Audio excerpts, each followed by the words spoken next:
Bismillahirrahmanirrahim. Assalamualaikum warahmatullahi wabarakatuh. Kami dari kelompok 7 kelas C Sistem Pakar akan memaparkan materi mengenai forward chaining. Jadi, forward chaining merupakan suatu penalaran yang dimulai dari fakta untuk mendapatkan kesimpulan atau conclusion dari fakta tersebut. Forward chaining ini bisa dikatakan sebagai strategi inference yang bermula dari sejumlah fakta yang diketahui atau dari sejumlah fakta yang kita dapatkan. Pencariannya sendiri dilakukan dengan menggunakan rules yang premisnya cocok dengan fakta yang diketahui tersebut. Jadi, aturan-aturan tersebut cocok dengan fakta yang kita dapatkan.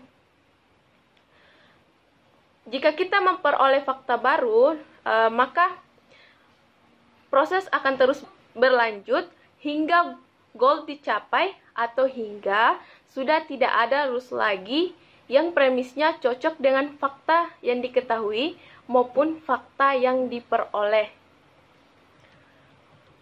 Baik, forward chaining ini juga bisa disebut runut maju atau pencarian yang dimonitori data atau data driven search. Jadi, pencarian dimulai dari premis-premis atau informasi masukan atau kita kenal dengan if. Kemudian menuju konklusi atau simpulan atau drive information atau biasa kita kenal dengan then. Forward chaining berarti menggunakan himpunan aturan, kondisi, aksi. Dalam metode ini juga data digunakan untuk menentukan aturan mana yang akan kita jalankan atau dengan menambahkan data ke memori kerja untuk diproses agar ditemukan suatu hasil. Selanjutnya yaitu forward chaining digunakan jika yang pertama adalah banyak aturan berbeda yang dapat memberikan kesimpulan yang sama. Jadi, ada beberapa rules yang berbeda tapi memberikan kesimpulan yang sama. Maka dari itu, kita bisa menggunakan forward chaining. Yang kedua yaitu banyak cara untuk mendapatkan sedikit konklusi. Jadi, ada beberapa cara untuk mendapatkan kesimpulannya. Jadi, selain banyaknya kondisi, forward chaining juga digunakan saat banyak cara untuk mendapatkan sedikit simpulan atau konklusinya. Yang ketiga atau yang terakhir yaitu benar-benar sudah mendapatkan berbagai fakta. Artinya, fakta-fakta telah kita kumpulkan atau kita dapatkan dan kita ingin mendapatkan simpulan dari fakta-fakta tersebut. Maka di sini kita bisa menggunakan forward chaining. Baik, itu adalah apa yang bisa saya sampaikan. Selanjutnya akan dilanjutkan oleh teman saya. Baiklah, saya akan melanjutkan materi yang dipaparkan teman saya. Materi selanjutnya yaitu langkah-langkah dari metode forward chaining. Yang pertama, sistem yang direpresentasikan dengan satu atau beberapa kondisi. Artinya, sistem memiliki satu atau beberapa kondisi. Yang kedua, untuk setiap kondisi, sistem mencari rule-rule dalam basis pengetahuan untuk rule-rule yang berkorespondensi dengan kondisi dalam bagian if. Yang ketiga, setiap rule dapat menghasilkan kondisi baru dari konklusi yang diminta pada bagian then. Kondisi baru ini dapat ditambahkan ke kondisi lain yang sudah ada. Artinya, setiap aturan dapat menghasilkan kondisi baru dari simpulan. Yang keempat, setiap kondisi yang ditambahkan ke sistem akan diproses. Jika ditemui suatu kondisi, sistem akan kembali ke langkah 2 dan mencari rule-rule dalam basis pengetahuan.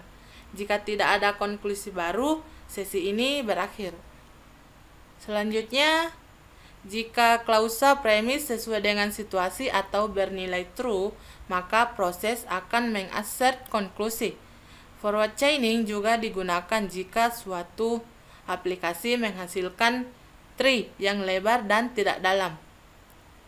Pada metode forward chaining, Ada dua cara yang dapat dilakukan untuk melakukan pencarian, yaitu yang pertama dengan memasukkan semua data yang tersedia ke dalam sistem Pakar pada satu kesempatan dalam sesi konsultasi.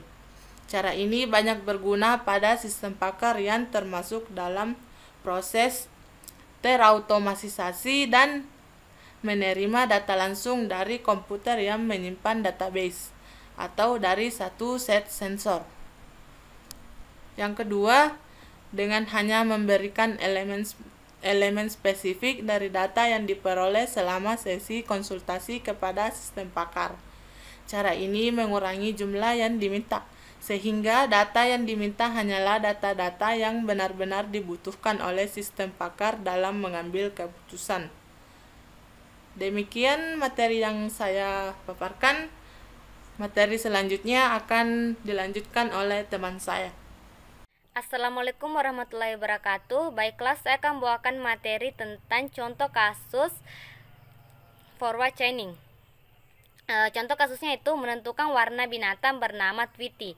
Data awal adalah Tweety terbang dan bernyanyi. Misalnya ada 4 aturan. Aturan pertama, if X melompat dan memakan serangga, maka X adalah katak. Aturan kedua, if X terbang dan bernyanyi, maka X adalah burung kenari. Aturan ketiga, if X adalah katak, maka X berwarna hijau.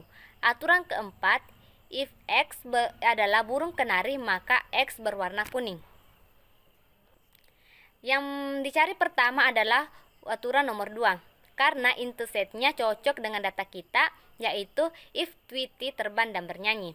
Kemudian konsekuen ten Tweety adalah burung kenari ditambah ke data yang dimiliki. Yang terakhir, if Tweety adalah burung kenari, maka Tweety berwarna kuning adalah tujuannya.